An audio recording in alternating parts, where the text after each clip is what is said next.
All right, let's go back to part 3 here. Let me double check that everything's looking good. Okay. And so here's the other university data I collected over the weekend. Gonzaga, again about a couple dozen students that are on campus and off campus detecting. 2 cases in August when class began September 1, but still 2 cases in September. Washington State University, like I said, they only have graduate students, and even that I'm not quite sure what they're doing. And a few undergrads on campus. They've gone online. But they went up, even so they went up for about, this is the county that has it, and they went up to about 50 cases. Then they went back down. The data closer to the beginning is gray. I think the gray best applies to the most recent 3 days, so I think this is genuinely going down, although we'll have to check back in a week to be sure.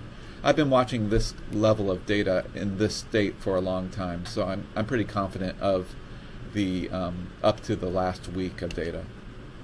This is what it looks like as a cumulative graph. Notice that you have a steeper slope after classes open, and then that slope is tailing off. It's becoming an easier mountain to climb. That's the same kind of thing, this same kind of pattern is what we saw at Iowa, in the Iowa school, University of Iowa. And so that's why I want to show you right here. A similar pattern is tailing off, and they're able to experience the same thing. It looks like these schools are experiencing similar kind of outbreaks. University of Tennessee system is right here. This is the whole system. And these numbers may look higher than what you expect, but they're also active cases. They may be taking the positive tests and extending them out for 14 days, or they may be taking them off at 10 days. I really don't know, so it's a little bit hard for me to compare the numbers without going into more detail. But do notice that they went up and then went down. The most important thing is cases go up, then cases go down. And even with this long-term definition of what a case is, University of Tennessee is seeing them go down. This is the whole system. This is Chattanooga, which is a smaller school with 10K enrollment. And you can see a similar situation to Notre Dame, similar size, different state, of course, lots of other differences. But you see cases going down, I believe without a toggle. Appalachian State University also uses an active case total. And the only thing, this is the one school that I haven't seen come down that's been around for a while. That may be because they have a slower growth, and they're also reporting by active cases rather than new cases. But all that's to say, this Appalachian State is one I would keep an eye on. I don't know exactly how to interpret the student data. It's not going up super fast, but it's not going down either. But the employee active cases went down. And you see the employees were getting onto campus before classes started, and you had employee cases go up in that time. Since classes started, the employees appear to be safe, and they appear to not be contracting any of these cases. Again, we're talking about household transmission. Dorm transmission is the major driver of this. Party transmission, right? But it's not appearing to be spread through the classes. That means it looks like we can do classes safely. University of West Virginia, this graph's a little weird because the data gave me issues, but you can see the same kind of thing. They went up to 60 and they paused at that point. Then test cases went down. Virginia Tech is my parents' alma mater, and that actually has had a high positivity rate, going up above 20, but then it went back down.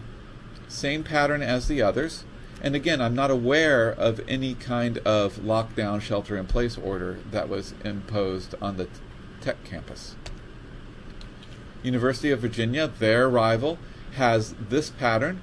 They're not going down, but they're going up. But remember, I said they detected wastewater PCR products of the virus, and then they went in and they tested everyone in the dorms, and that's why that happened. Louisiana State doesn't bother to put up a graph, but they do bother to put up numbers, and you can see from the numbers cases went up and now then they went down.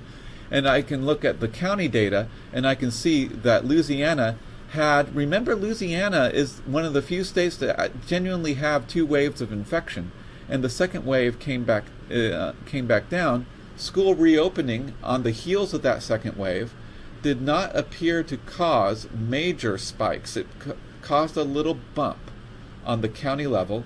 Again, there's a lot of other things in this county. There's a whole city, Baton Rouge, but it's not out of control outbreak material. Just remember this, when you looked at Louisiana by parish, the ones that got hit hard, I had this in a previous data update. New Orleans got hit hard in April. In July, New Orleans, the blue line, did not get hit as hard with cases or with deaths. And there's their blue line. You can see the blue lines on the bottom. Baton Rouge is a green line that sort of got hit medium in April, and then they get hit medium in July. And then school opens in September, and they don't get hit much at all. They get hit a little bit with that. So this is good news. We've got to really keep an eye on what happens when this disease comes back. And I just have to say, I heard some bad news on this account from Madrid.